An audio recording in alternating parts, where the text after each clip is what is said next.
Hello students, welcome back in manufacturing industries.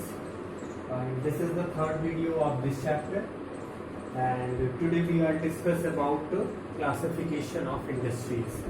Earlier we all see that what is the importance of industries, and also we all see importance of manufacturing, and we all also see the industrial location. In this video, today we are discuss about the classification of industries. So here we are categorized into different types. That is the on sources on the basis of source of raw material used. मतलब क्या है, जो हम raw material use करते हैं उसके basis पे हमने क्या किया है, इंडस्ट्रीज का क्लासिफिकेशन किया है. So first is the agro based industry.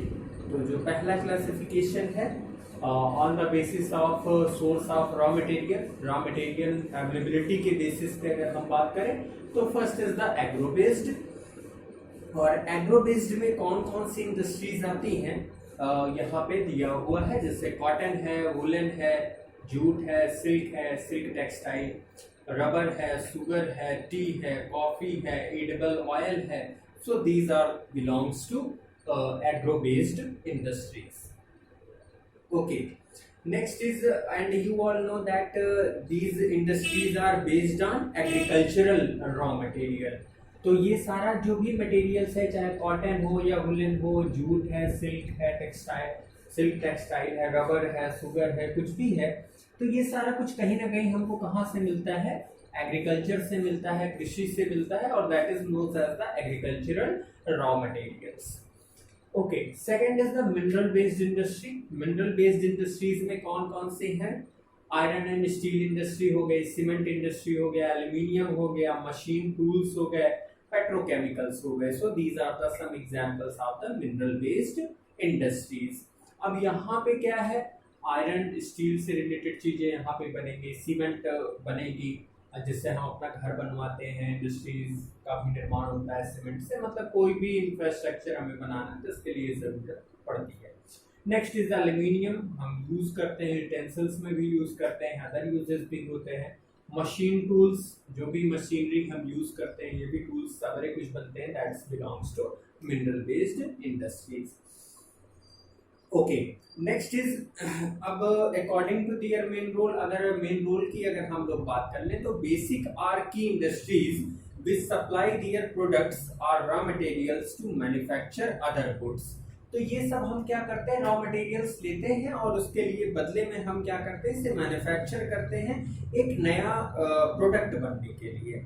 जैसे कि एग्जांपल ने आयरन एंड स्टील है. आयरन एंड स्टील हमें मिलता है रॉ फॉर्म में, फिर हम उसको क्या करते हैं, जो प्रोडक्ट्स हैं उन प्रोडक्ट्स में उसको वो कन्वर्ट करते हैं. तो ये सारी चीजें क्या होती हैं, बाय द इंडस्ट्रीज हम ये सभी क्या करते हैं, प्रोडक्ट्स में कन्वर्ट करते हैं रॉ मटेरियल्स को.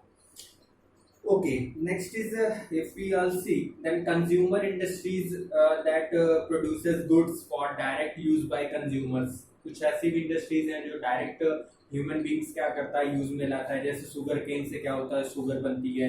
टूथपेस्ट जो हम करते हैं डेली मॉर्निंग में, इवनिंग में, पेपर हुआ, सेविंग मशीन हुई, फैंस हुआ, तो ये सारा कुछ हमें क्या करता है, डायरेक्ट हम यूज में लाते हैं. ओके.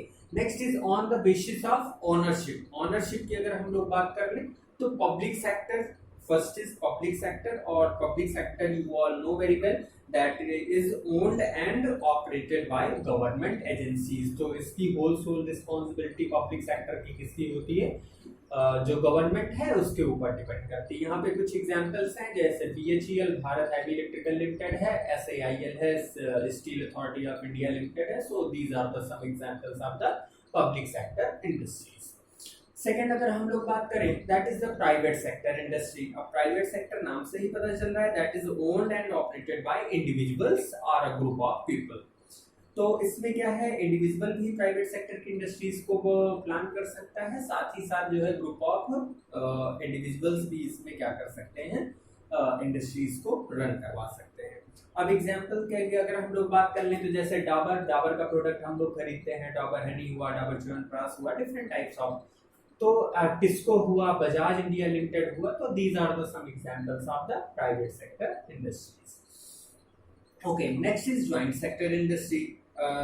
ओनरशिप में जो थर्ड नंबर है that is the joint sector industry. अब जॉइंट सेक्टर इंडस्ट्रीज में क्या है, which are jointly run by the state and individual. तो जॉइंट सेक्टर में क्या होता है, जो स्टेट की गवर्नमेंट होती है वो, और साथ ही साथ इंडिविजुअल्स और ग्रुप ऑफ इंडिविजुअल्स क्या करते हैं, इसको रन करवाते हैं। अब इसका एक सबसे बेस्ट एग्जांपल क्या है, ऑयल इंडिया लिमिटेड, OIL जिसे कहते हैं। तो oil India limited is jointly owned by public and private sector. Okay, that is the joint sector. Next is cooperative sector. Cooperative sector की बात करें, so cooperative sector industries are owned and operated by the producers or suppliers of raw materials. Workers are both, they pool in the resources and share the profits or losses proportionally, such as the sugar industry in Maharashtra, the coir industry in Kerala. So some examples are जैसे coir industry है, और साथ ही साथ क्या है, sugar cane की जो industry है, सुगर इंडस्ट्री है। तो इसमें क्या है कि दोनों लोगों को जो है आपस में जो है म्यूचुअल अंडरस्टैंडिंग होती है, और प्रॉफिट और लॉस दोनों लोग क्या करते हैं, बराबर बराबर झेलते हैं। So that is the cooperative sector. Okay, and these are based on the bulk and weight of raw materials and finished goods. जैसे heavy industries such as iron and steel, and light industries that use light raw materials and produce light goods such as electrical industries. अब एक और बात है on the basis of capital investment. ठीक है, एक another type की जो इंडस्ट्री है वो क्या है, कैपिटल इन्वेस्टमेंट, मतलब हम कितना पैसा लगा रहे हैं। तो इस पे क्या है, स्मॉल स्केल और लार्ज स्केल की बात आएगी। स्मॉल स्केल जिसमें पैसे कम लगेंगे, लार्ज स्केल जिसमें इन्वेस्टमेंट ज्यादा होगा। Okay, so we are see on the basis of capital investment. तो capital investment में क्या है, a small scale industry is defined with reference to the maximum investment allowed on the assets of a unit. This limit has changed over a period of time. At present, the maximum investment allowed in rupees per crore. तो क्या है कि कम से कम अगर capital investment की बात करें तो if the investment is more than 1 crore on any industry, then it's known as the large scale industry। अगर 1 करोड़ से ज्यादा का हम वहाँ पे क्या कर रहे हैं, इन्वेस्टमेंट कर रहे हैं, तो फिर वो क्या है, on the basis of capital investment के बेसिस पे हम उसे क्या कह सकते हैं, that is the large scale industry. So this is the classification of industries. अब एग्रो बेस्ड इंडस्ट्री में हम लोग जो अगले चैप्टर्स में, मतलब इसी चैप्टर में जो हम आगे पढ़ेंगे, that is the agro based में हम कौन कौन सी इंडस्ट्रीज देखेंगे।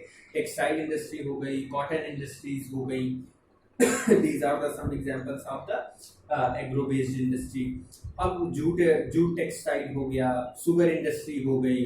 सो these are the some examples of the agro based industry. तो इसमें हम लोग क्या क्या देखेंगे, यहाँ पे बात कर लेते हैं। जैसे कॉटन टेक्सटाइल है, जूट टेक्सटाइल है, और उसके बाद हम लोग शुगर इंडस्ट्री के बारे में बात करेंगे। So these are the some examples of the agro based industries. Okay, next if we all see that is the mineral based industry. ठीक है, अब दूसरी जो हम लोग यहाँ पे बात करेंगे that is the mineral based industry. और मिनरल बेस्ड इंडस्ट्री में हम लोग किसकी बात करेंगे briefly, that is the iron and steel industry. Iron and steel industry के बारे में हम लोग बात करेंगे। साथ में हम लोग बात करेंगे जो ये हमारी second is the aluminium smelting है, एल्यूमिनियम से रिलेटेड जो इंडस्ट्रीज हैं उनकी बात करेंगे। केमिकल इंडस्ट्रीज की हम लोग बात करेंगे, जैसे जिसमें हम लोग पेट्रोकेमिकल्स की भी बात करेंगे। So these are the some examples of the mineral based industries.